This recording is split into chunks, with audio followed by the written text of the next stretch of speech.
Although I have written a book, a 400 pages book on Rahu, titled How to Overcome Rahu, still I am starting a new series through this video podcast, a series in which we will explore the nature of Rahu in all 27 Nakshatras.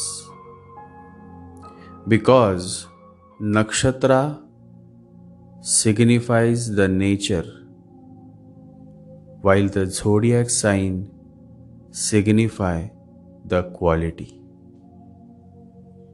But before we get into this prolonged, extensive series, in this first video, I would like to share and help you all understand the true essence of Rahu.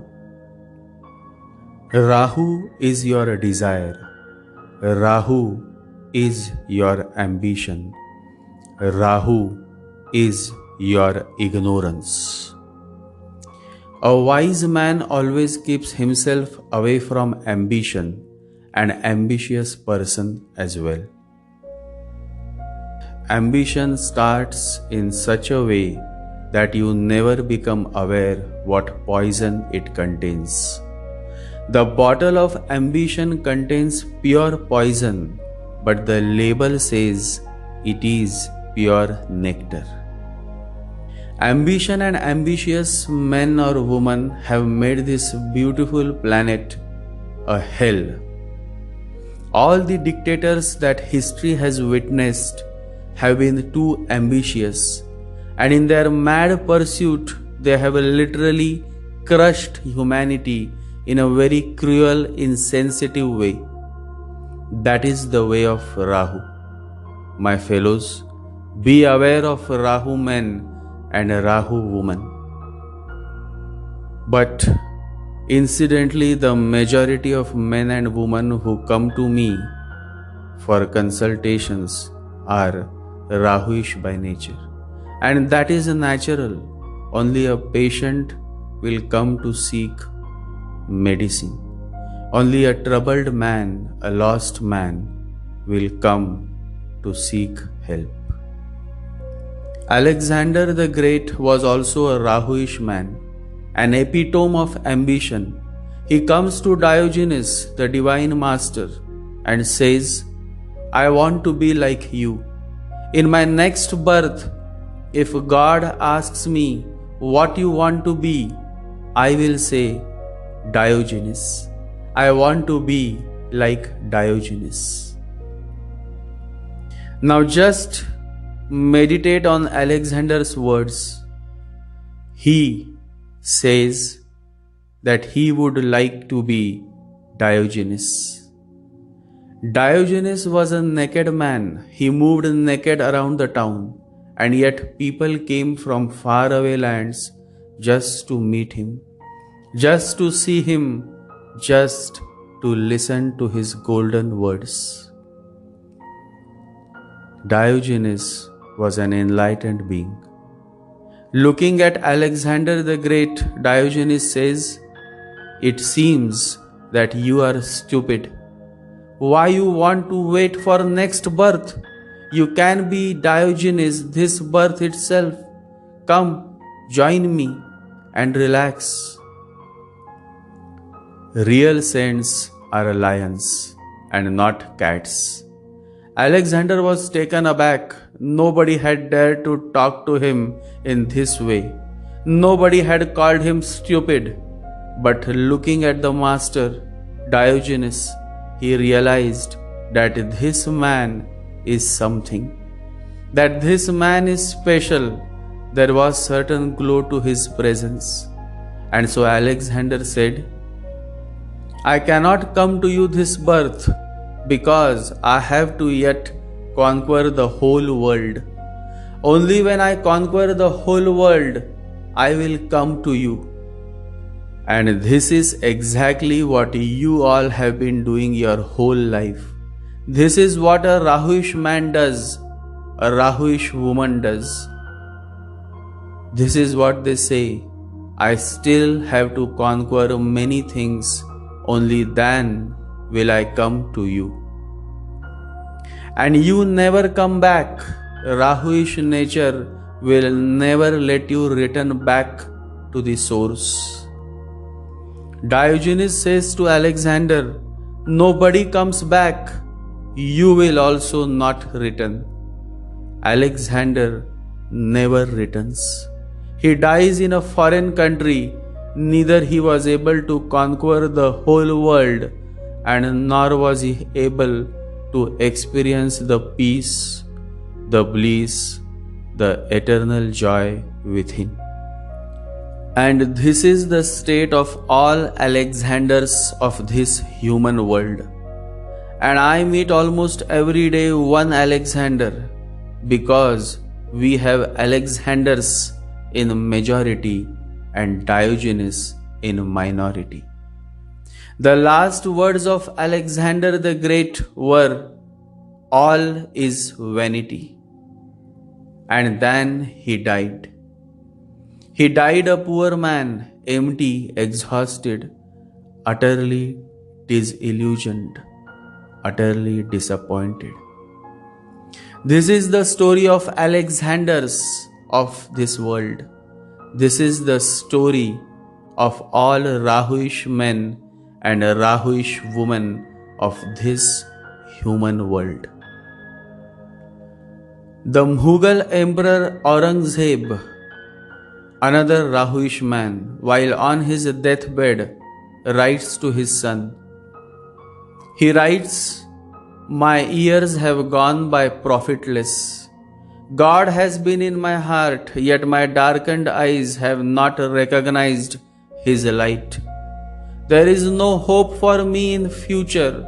I know not who I am, where I shall go, or what will happen to this sinner full of sins.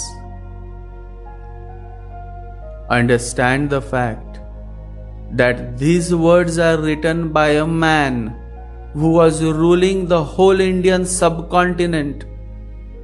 The whole Indian subcontinent was under his rule, or rather most of it.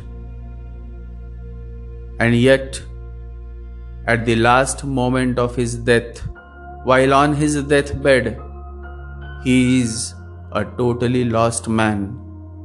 He has no hope, he writes. There is no hope for me in future. I know not who I am, where I shall go, or what will happen to this sinner full of sins. This is the state of all Rahuish men and women. Driving a BMW car or living in a palace is not the answer. Else all billionaires and millionaires would have become Buddha. Money can make you look perfect, but money cannot bring peace. Money cannot bring happiness. Money cannot bring joy. And with every drop of my blood, I can say this, I can write this again and again and again, because that is the truth, the ultimate truth. But to come to this self-realization, first you have to go through the circle of births and rebirths, until you self-realize that being rich, famous is not the answer. One of the known Hollywood star, Jim Carrey, quotes, I hope everybody could get rich and famous and will have everything they ever dreamed of, so they will know that it's not the answer. Money, sex, power, the soul should go through all of this. Because unless you go through the cycle of pleasures, you will not really understand the true essence and higher purpose of human life. Rahu therefore becomes a necessary chocolate, because unless you have had enough of sex or sexual pleasures, Unless you had enough of money and power, you will not be able to come to the self-realization that sex, money, power is not the answer that can bring eternal happiness, joy to your being. But again, there is a catch.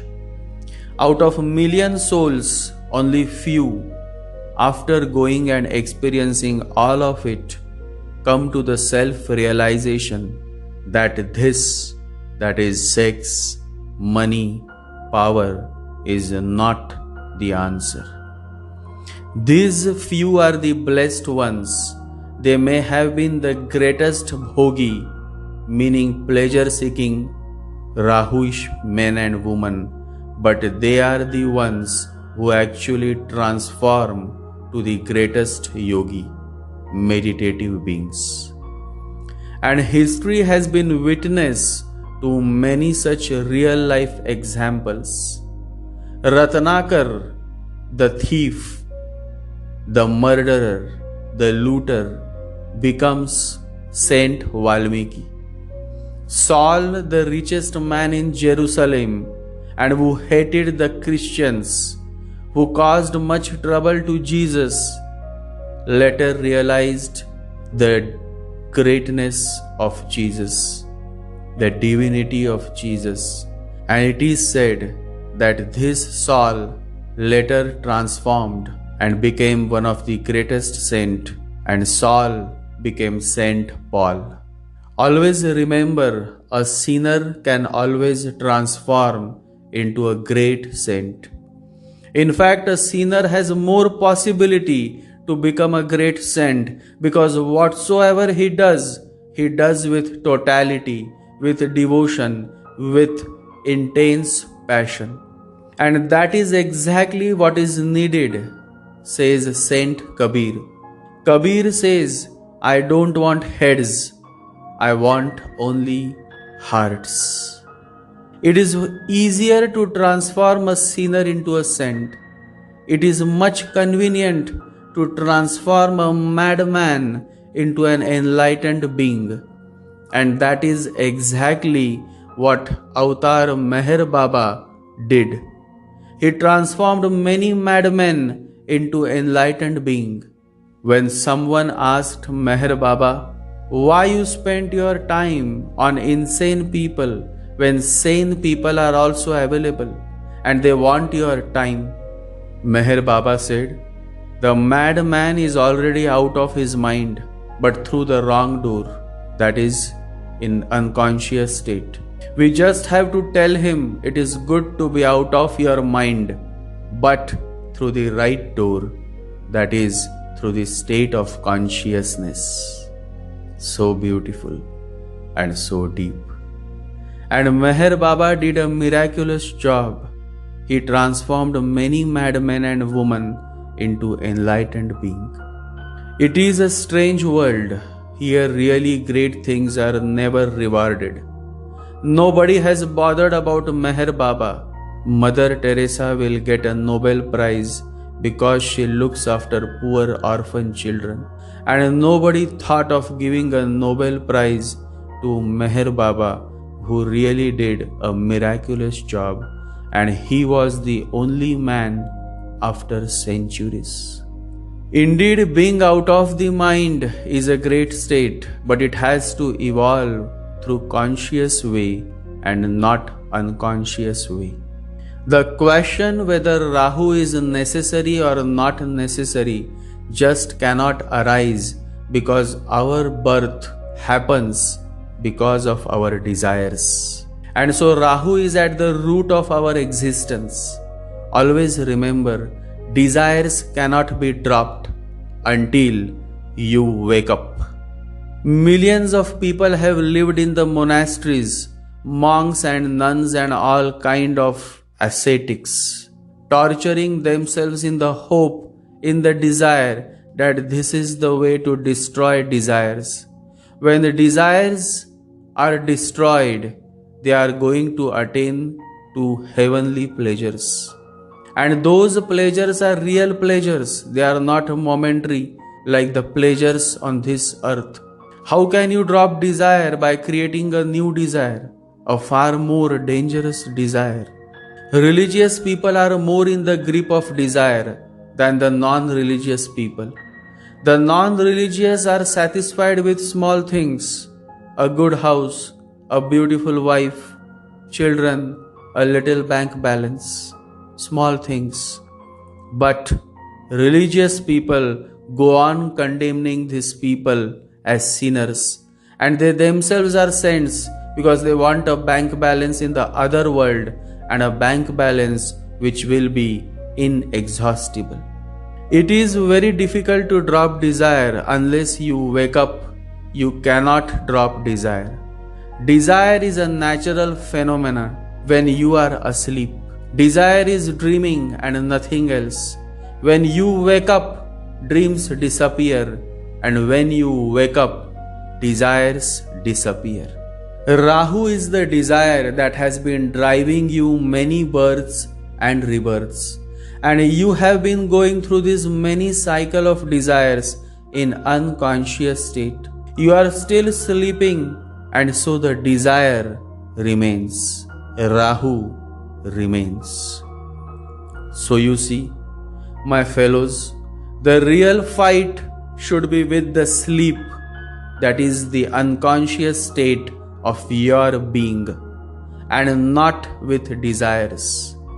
Because the moment you wake up, that is the moment you come to the state of consciousness, the desires will naturally fade away, leading you to a beautiful path, the path of eternal love, joy, peace.